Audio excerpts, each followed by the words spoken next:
They called it a miracle, a gift from science, a window into the human body that no one had ever dreamed possible. But behind that glowing light, something sinister was quietly at work. And by the time anyone figured it out, it was already too late for some. It is 1896. Just weeks after Wilhelm Röntgen shocked the world with his discovery of X-rays, the excitement is absolutely electric. Newspapers are going wild. People are lining up in the streets just to catch a glimpse of their own bones. Think about that for a moment. For the first time in human history, you could see inside a living body. No surgery, no blood, just light. Doctors are over the moon. Scientists cannot get enough. X-ray studios are popping up everywhere. People are paying to have their bone portraits taken as souvenirs. There are even poems written about X-rays published in popular journals. It is a full-blown craze. And in the middle of all this excitement, nobody is asking a very important question. Is this safe? In the early days, a few scientists did notice something odd. Thomas Edison himself, one of the most brilliant minds of the age, had been eagerly experimenting with X-rays, trying to develop a commercial fluoroscope. But something kept nagging at him. His eyes were hurting. His assistants were complaining of skin irritation. And one man in his laboratory, a quiet, hard-working glassblower named Clarence Daly, was beginning to look very, very unwell. But nobody connected the dots. Not yet. The pain was brushed off. The skin irritation was dismissed.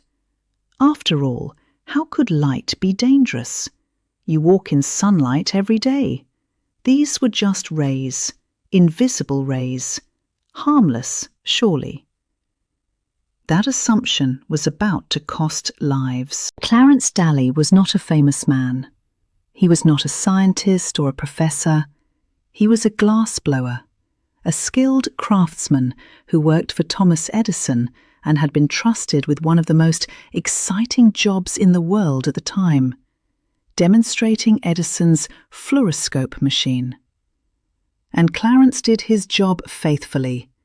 Day after day, he would hold his hands in the path of the X-ray beam to demonstrate how the machine worked, sometimes for hours on end. Nobody told him to stop. Nobody knew he should. At first his hands became red and irritated. Then the skin began to break down. Sores appeared that would not heal. And still, nobody made the connection to the X-rays. By 1900, the damage had become impossible to ignore. Clarence's left hand, the one he used most to test the beam, was severely ulcerated. Doctors tried skin grafts. They failed. In 1902, his left hand was amputated. Then 4 fingers from his right hand. Then his right arm. Then his left arm. Clarence Daly died in 1904. He was just 33 years old. He is believed to be the first American and one of the first people in the world to die as a direct result of radiation exposure. When Thomas Edison heard the news, he was devastated. He immediately shut down all of his X-ray research. And from that day forward, whenever anyone mentioned X-rays to him, Edison reportedly said, "Don't talk to me about X-rays. I am afraid of them." As heartbreaking as Clarence Daly's story is, he was not the only one. Across Europe and America, the early pioneers of radiology were paying a terrible price for their curiosity. Dr. Walter James Dodd, one of the earliest radiology pioneers in America, underwent 32 operations before finally dying of cancer caused by X-ray exposure in 1916. C. Edmund Kells, known as the father of dental radiology, spent years taking X-rays of patients' teeth, not knowing the rays were slowly destroying his own body. He developed cancer in the fingers of both hands. After a long series of devastating surgeries, he took his own life in 1928. These were brilliant, dedicated people. They gave their lives, not on a battlefield, but in quiet rooms, doing what they believed was good for humanity. And, in a terrible irony, the very tool they used to heal others was the thing that killed them. So when did the world finally wake up? It happened slowly, painfully slowly. Between 1900 and 1910, the pattern became impossible to deny. Too many radiology workers were getting sick. Too many were developing strange skin conditions. Too many were dying of cancers that had no other explanation. Here is something remarkable, though. Wilhelm Röntgen himself, the man who discovered X-rays, had actually been protecting himself without fully realizing it. He had a habit of holding a lead plate between his fingers while taking radiographs. By instinct or chance, he had stumbled upon the very material that would one day protect the world: lead.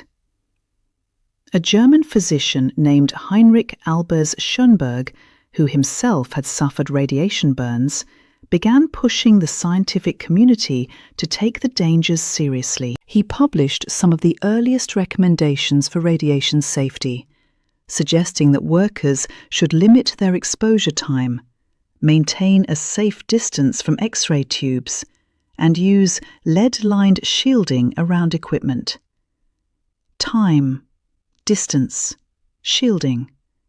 These three words became the foundation of radiation safety, and they still are today. In 1913, the German Röntgen Society published the first official professional recommendations for radiation safety. It was a landmark moment, the scientific community finally acknowledging, in writing, that X-rays were not harmless. And by 1920, lead aprons, with a lead thickness of 0.5 millimeters, were being introduced to protect radiographers and patients. Then, in 1928, a major milestone. The International Commission on Radiological Protection was formally established, creating a global body with one mission: to develop the guidelines and standards that would keep people safe from radiation for generations to come. It had taken more than 30 years. It had cost lives. But humanity had learned. The discovery of X-rays was genuinely one of the greatest moments in the history of medicine. It changed everything. It saved, and continues to save, millions of lives every single year. The men and women who paid the price in those early years were not reckless. They were not foolish. They were pioneers, doing what pioneers do, going where no one had gone before, in the dark, without a map. Their suffering was not in vain.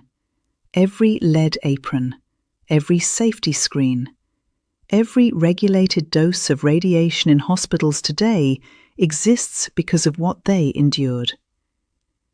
So the next time you walk into a hospital and a radiographer calmly places a heavy lead apron across your chest, remember Clarence Daly. Remember Dr. Dodd. Remember the forgotten pioneers who learned the hard way so that you and I never have to.